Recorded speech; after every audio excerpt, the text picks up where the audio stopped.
Welcome to our first season of the podcast, Grow from Darkness. We are your hosts, Amanda Blackwood and Hrisanthi Dokos from Coast to Coast. As some of our listeners know, we're both survivors of complex trauma, and it's our mission to help others experiencing similar issues. This season, we're going to be digging into trauma reactions, their long-term consequences, and how we fight back to live our best lives.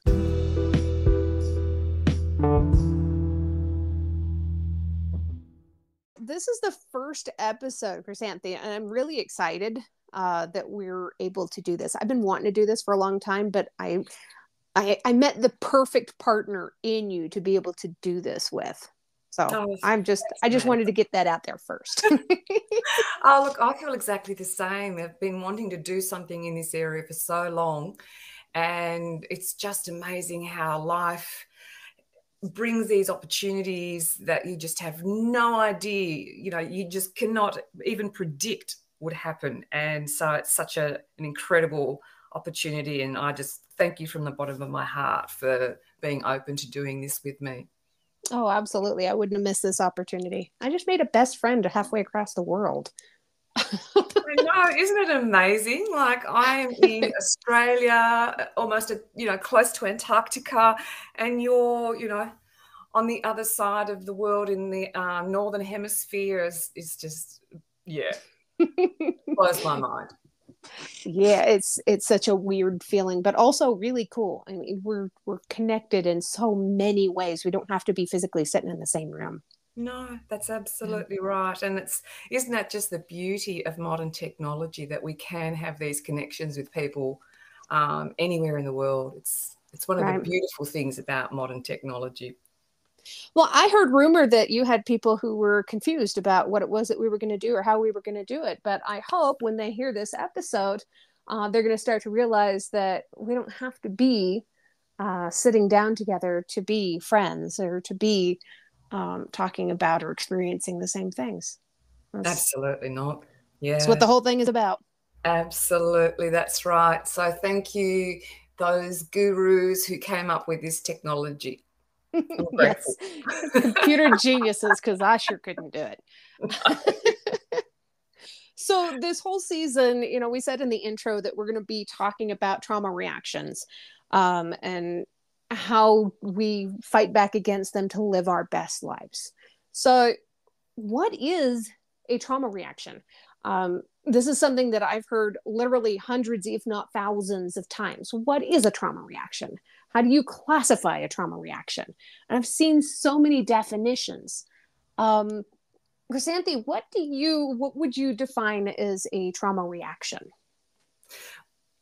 I see a trauma reaction as being an emotional response to something that has been an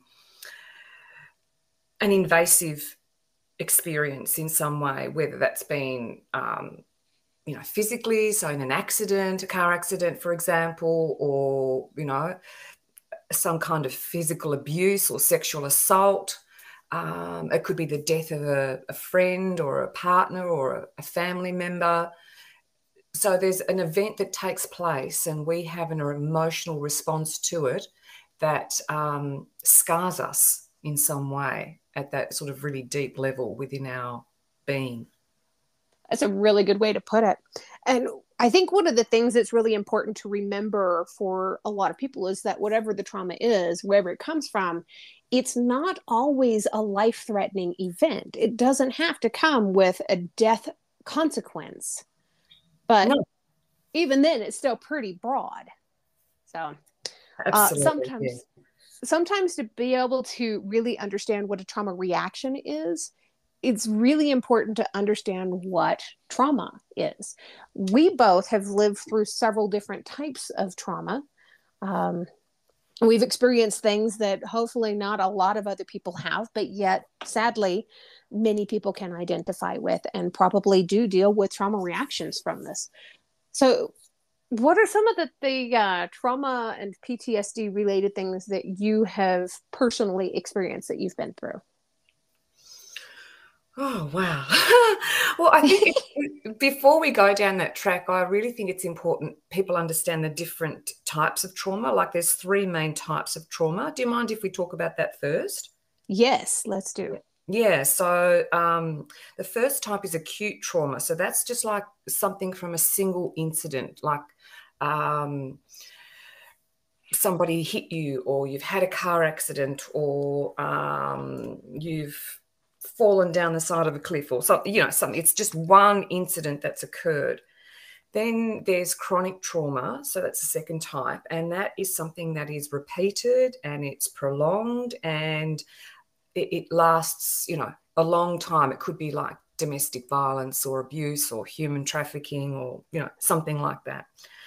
And then there's complex trauma, which is you've been exposed to a variety of different traumatic events. And it's a very invasive and interpersonal kind of experience that, as I said, it's from multiple areas. Does that make sense? No? It does. It does. Yeah, and I think for me personally, up until I learned what complex trauma was, I would have categorized myself as having survived chronic trauma,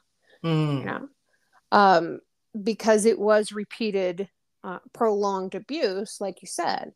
But when I learned more about complex trauma being a variety of different types of traumas, I started to realize that that definitely more describes what it was that I'd been through.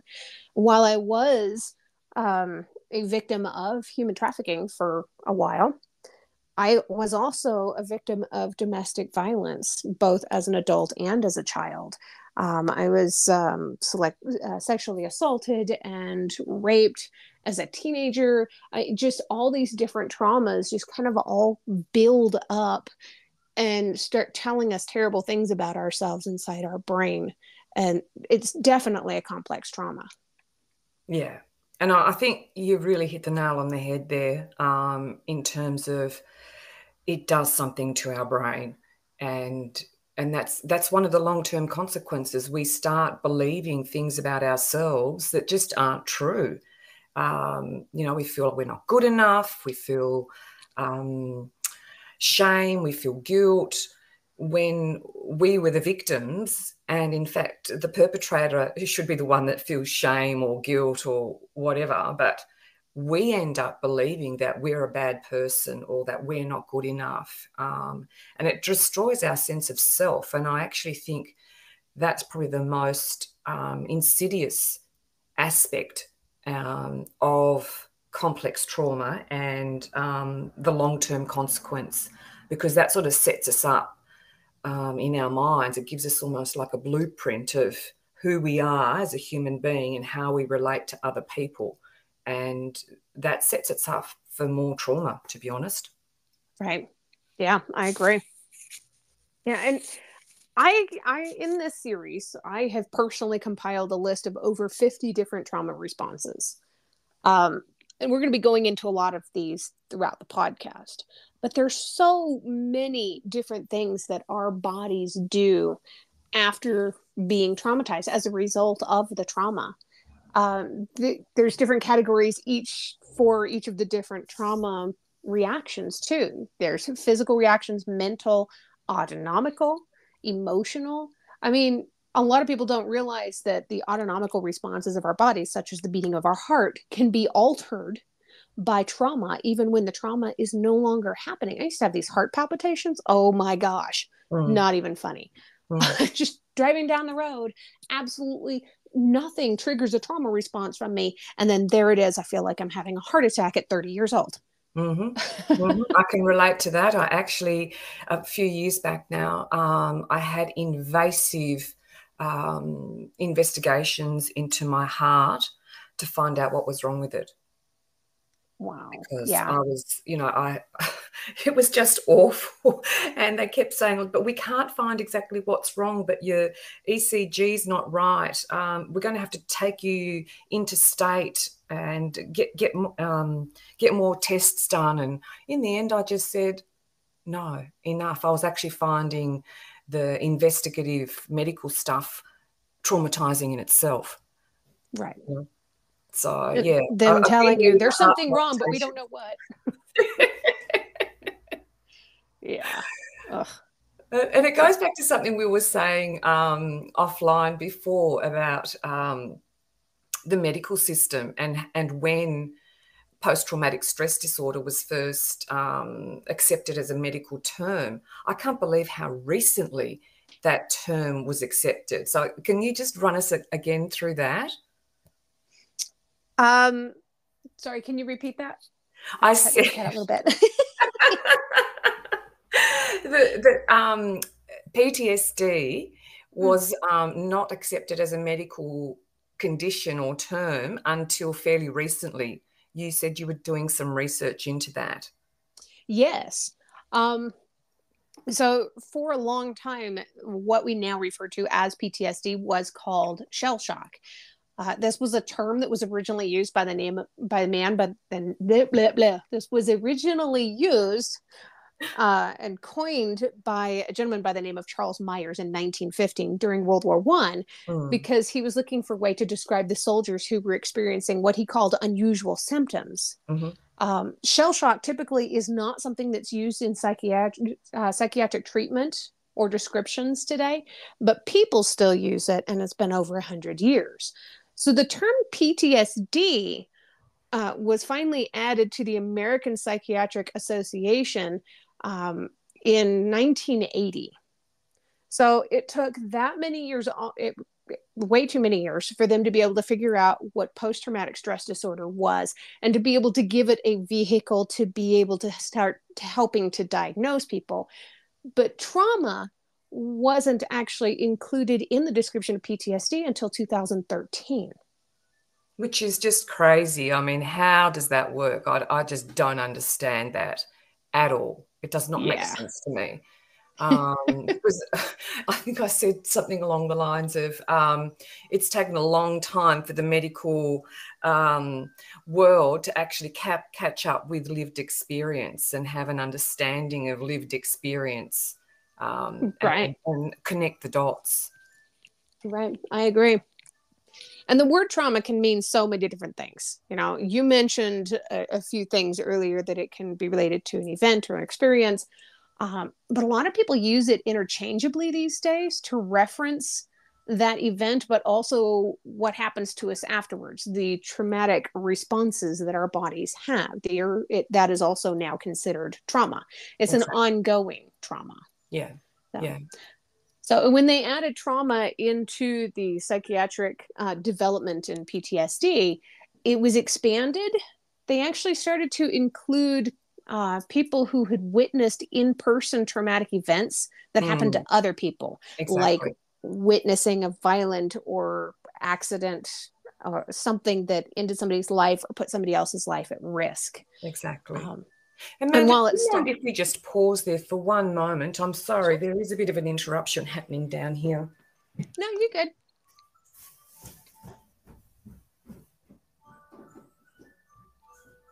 Sounds like the ice cream man showed up.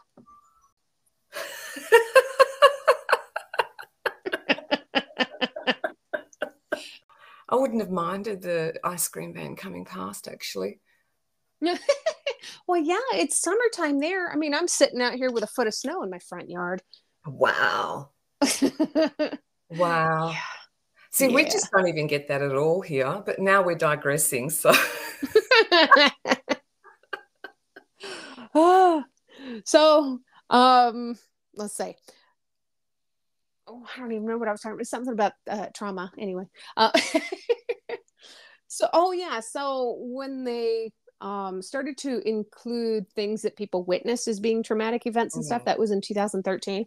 It was in 2015 when they made the medical connection between autoimmune diseases like Crohn's disease and severe emotional trauma.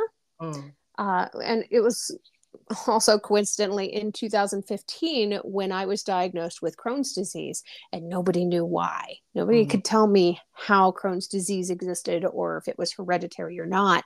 And there's so much that goes into that possibly being hereditary. That was one of their things for so many years. But how many times have we talked about generational traumas? Exactly, which it's really interesting that you say it was 2015, because in 2014, I was diagnosed with an autoimmune disorder called psoriatic arthritis. And my rheumatologist, was asking me about my lived experience, and I, gave her several examples of, traumatic events in my life. And she just looked at me and she said, well, that will do it. Yeah.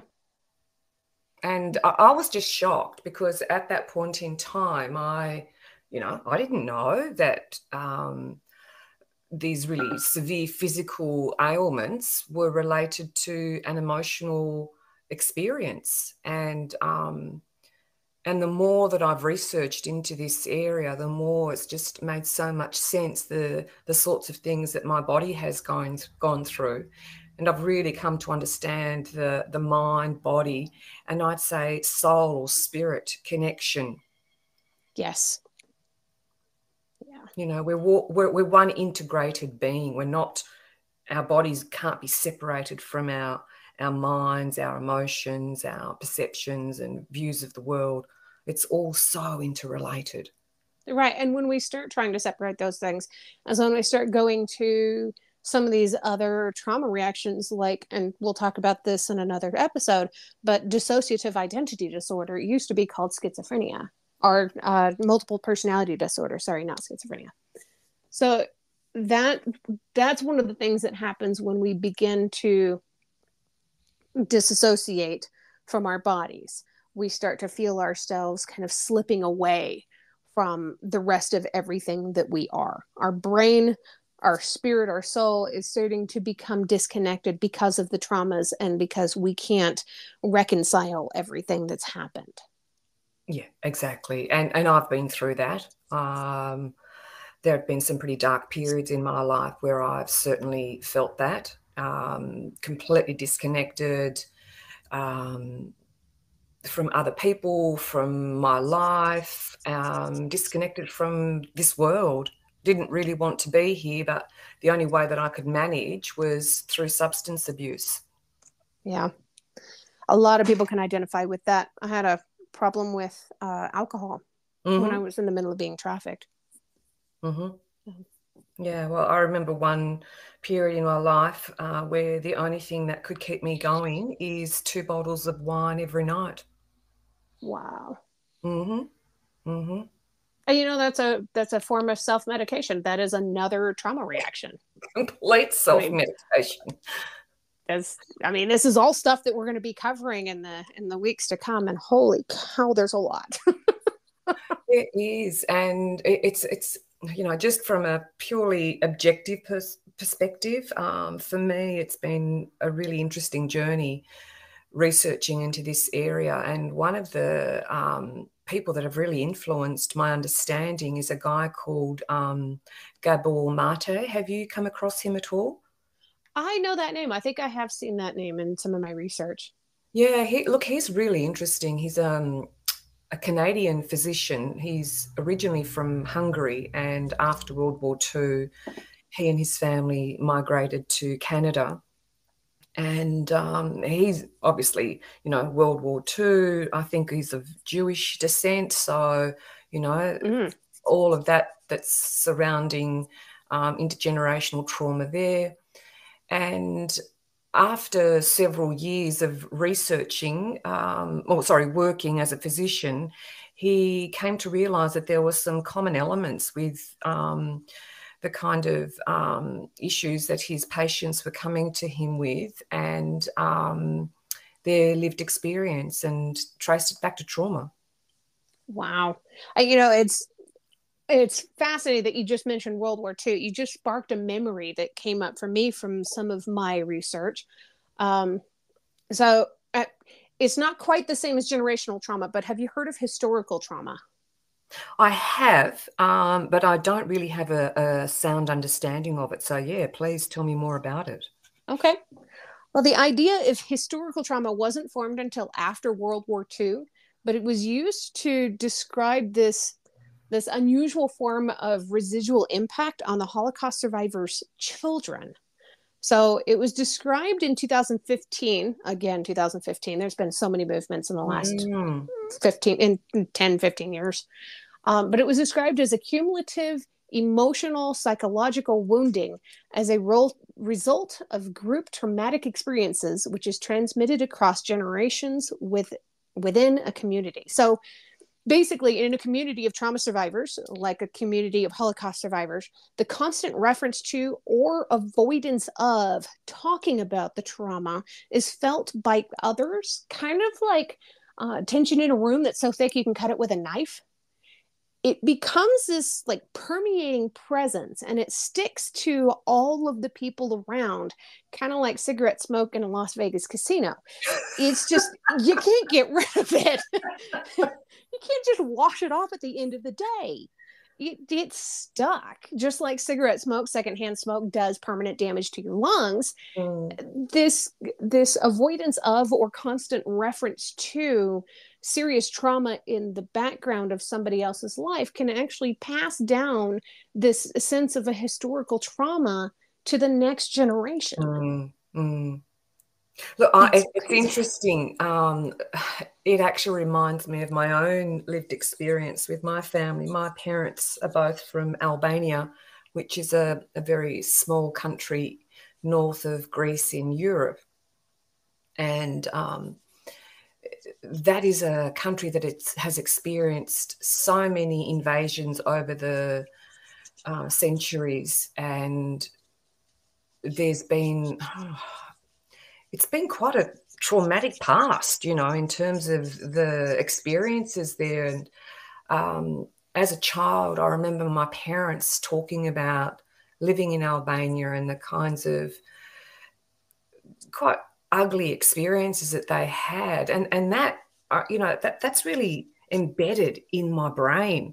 And I've taken that on, like I felt a real empathy towards my ancestors, and not just my ancestors, but the whole of Albanian population.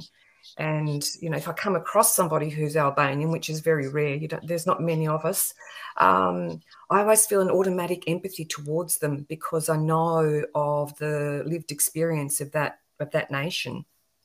Right. But I mean, you also take on that generation as a form of your identity. Oh, absolutely. Yeah. That's where you came from. Totally. You know, it was a brutal society, really brutal. And there were, I can't think, tribal warfare, because the Ottomans, the Turks, overthrew Albania about 400 or 500 years ago, and the villages, there were Muslim villages, there were Christian villages, and that there was this sort of constant fighting and murdering between them. It was just horrific. And, you know, this was happening right up until when my mother was still was born. She was born in 1925, and she remembers incidents like that occurring in her lifetime, honor killings and things like that. And, you know, I can feel it in my stomach now.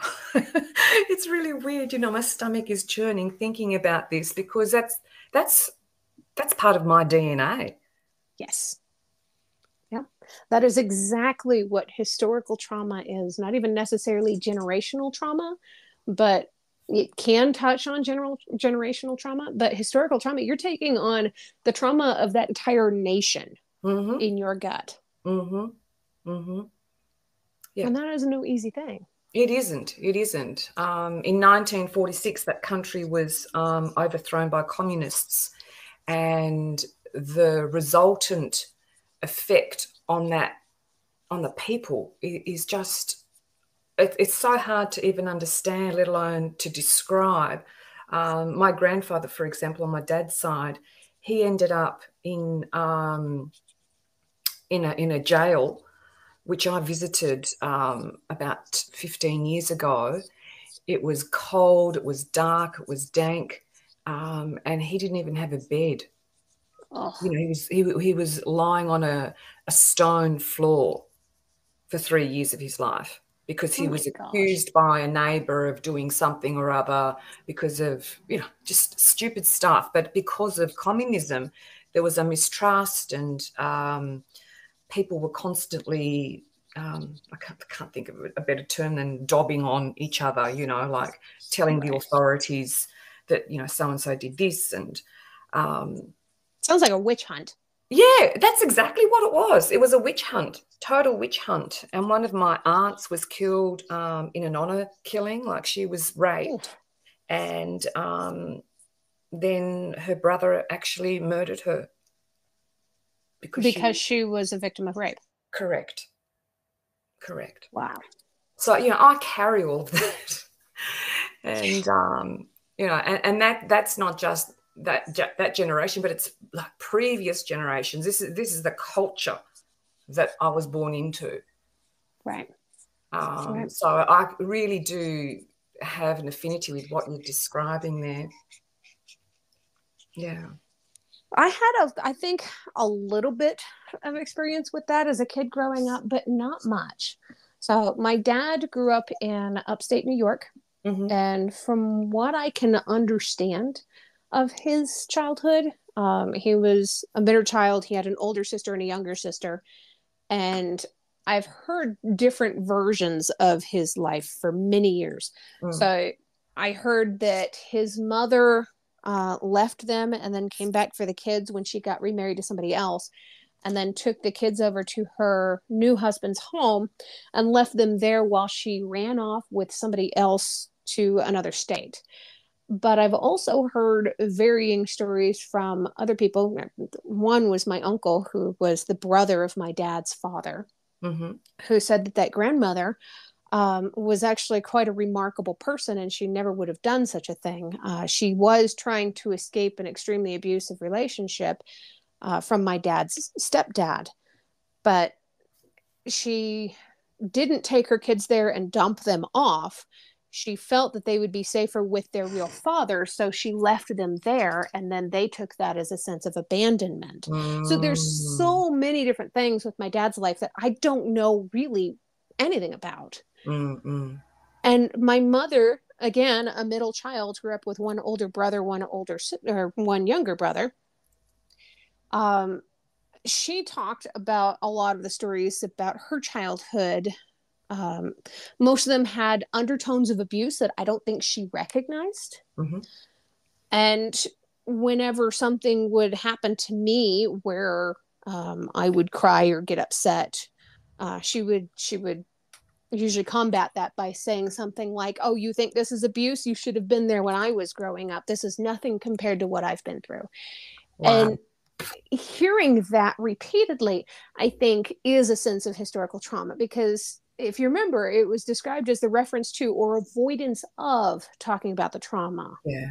Yeah. So they both had these somewhat traumatic childhoods, but they didn't talk about them at all. And Mm. all it did was build up that tension and cause us to fear what it was that they had lived through, and to feel this great distance between us and their families. I Mm. didn't know my grandparents really at any point when I was a kid growing up. There were people that we would see every 5 years. Mm-hmm. It's Mm-hmm. I think we both hit on both of those, either the constant reference to or the avoidance of Mm. talking about the historical trauma. Yeah. Yeah. Interestingly, in my family, my father would talk a lot about it. My mother never spoke of it. Wow. Wow. Which one do you think had a bigger impact on you? That's a really good question.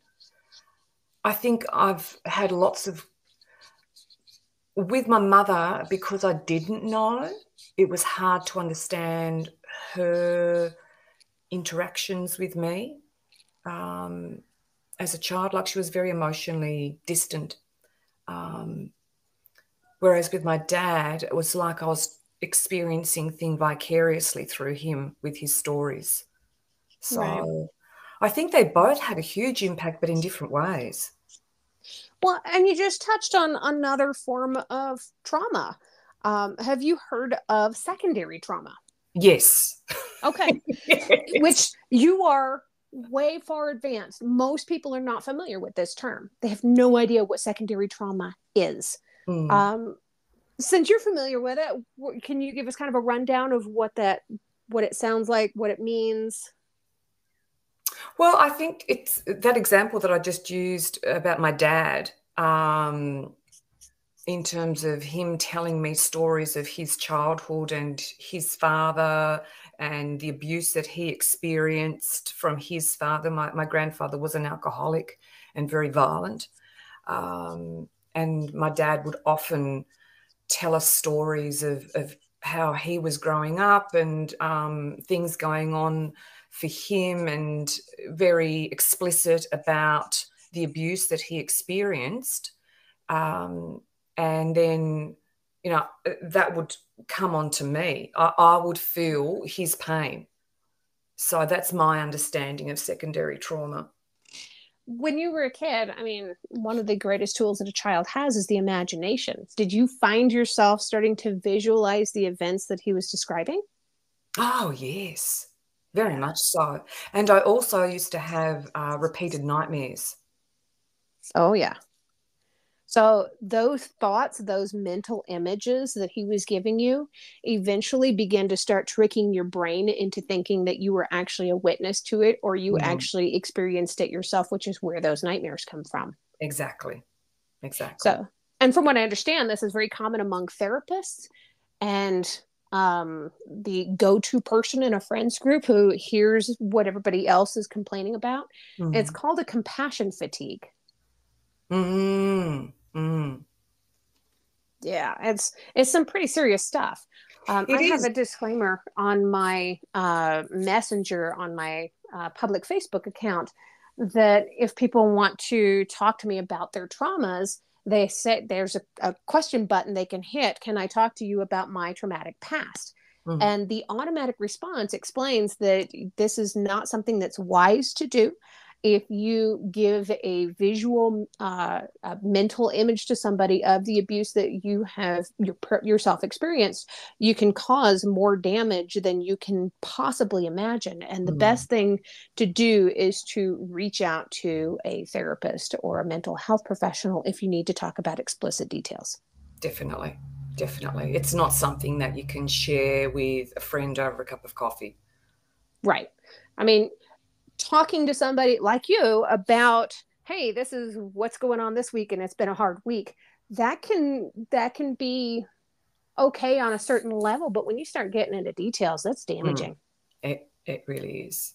It very much is. Yeah. So maybe this is a good point in our conversation to perhaps think about, well, how do we fight back around after having experienced trauma? Absolutely. Trauma responses. So I've been doing a lot of research on this, but I know everybody has their own different way. What have you found that helps you or has helped you the best? For me, I think the most critical thing is the acceptance that what I experienced wasn't just life. Not everybody experienced complex trauma in the way that I had, although there are millions of people around the world that have. It's not necessarily a commonplace thing. Right. And so I think that acceptance that I have experienced and that I needed help, that I had to reach out for that extra support from a therapist to help me, unpack things and understand how it's impacted on me. And for example, like I said earlier in this podcast, how my rheumatologist said to me, oh, yes, well, all that trauma that you've experienced will lead to your autoimmune disorder. That to me was a wake-up call. Yes. Yeah, so then it's huge. About managing my life in a way that puts me in a safe place, but not hiding, not avoiding, which is a topic that we're going to go into more depth. It's about, for me, creating boundaries and being safe within myself, which is not something that I felt for decades. Right. No. And I think if we can find that safe place within ourselves to self-care, look after ourselves, love ourselves, honour ourselves, if we can start doing that, we're on the path to healing. Right. I think that's fabulous. I think there are so many people who could really benefit from following in your footsteps and starting to accept and understand that what they've been through is not only not a normal life, but also not their fault. Oh, yes. Yeah. Yes. Yeah. Yes. I used For to me, always think, what is it? Why me? What is it about me that keeps causing these things to happen? So I think I think that's a very important point that you've raised, and I couldn't emphasize it enough. It's not us. We're not right, doing it to ourselves. right, exactly. And it might even feel like we are absolute magnets for Mm, it. And that's something that we'll dig into later on too. There's a trauma response that is mm, absolutely connected to that. And I definitely want to explore that in depth in a future episode. But that's a very real issue for a lot of trauma survivors. It's mm, it's my fault because I keep attracting them. mm, mm, mm. And that's also the subject of a future book that I'm writing about healthy boundaries. Wonderful. I So look forward to reading that. yes. The things that helped me when I was dealing with everything that I've been through is, like I said, I didn't deal with it for a very long time. Mm, The man who trafficked me came out of the woodwork with attacks against me in 2019 that left me absolutely staggering. I couldn't breathe. All of my old trauma responses were coming back, the heart palpitations, the looking over my shoulder, the paranoia, all of this stuff came flooding back. I was an emotional wreck. At the same time, I was trying to suppress my feelings. So there were mm, things just playing off of each other. mhm, And so I started seeing a therapist. I mhm. needed somebody's help. And in the therapy sessions, I was not a huge fan of my first therapist, and I ended up getting a second therapist, which is perfectly okay to do because they're not going to take it personally. You have to find somebody that you're comfortable talking to. I'm up to number Um, 6. yeah, yeah, that's quite a bit more normal. I was super lucky that I found my therapist, the second one that I went to. She was amazing. She specifically worked with an anti-trafficking group that I was a member of Wow. at the time. You were very, very fortunate to find her. Yes, yeah, she was incredible. Shout out to Amy, she was amazing. But when she and I were talking in our bi-weekly sessions, eventually I started to kind of open up and realize that I was in a safe place to be able to start exploring what it was that I was Mm, feeling and finding what it was connected to. mm, And then I spiraled on my own and I started digging up this world of research.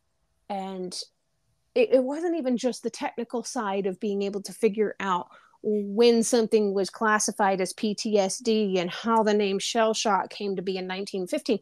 It was things like what happened to me when I was 4 that causes me to respond this way to this particular event now. yeah, yeah, yeah. That research and learning about me and learning about my roots and learning about this huge list of more than 50 trauma responses, that was the biggest help for me. That was where I grew from the darkness. That Mm, was where I started to rise up and figure out, hey, this isn't a normal life.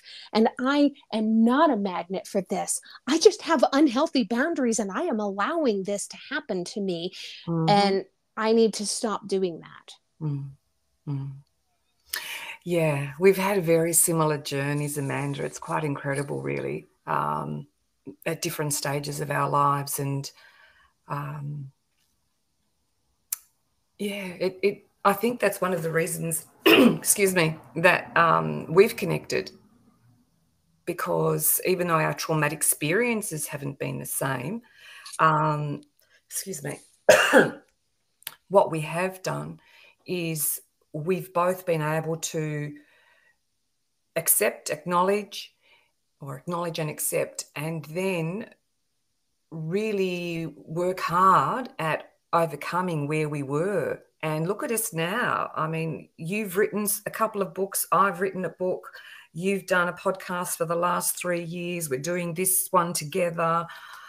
I mean, we're not allowing all that negative, ugly stuff in our past to affect who we are today and the women we're going to be tomorrow. Right. Your trauma might tell you where you've been, but it will never tell you where you're going. Exactly. And I think that's a really positive note to end up on today. What do you think? I think so. I think that felt good. It felt like we accomplished something here. I hope so. And I do hope our listeners have learned something positive today and feel that, they're not alone. There are so many of us out there that have experienced horrific things, and we've managed to turn it around for ourselves, and just like they can. They can all grow from the darkness. Yeah.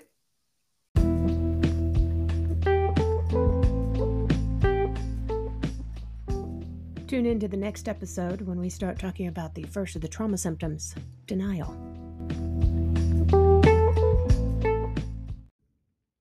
You can find out more about Growth from Darkness through the website www.growthfromdarkness.com. You can also learn more through the Facebook page, which can be found at facebook.com/growthfromdarkness. Thank you.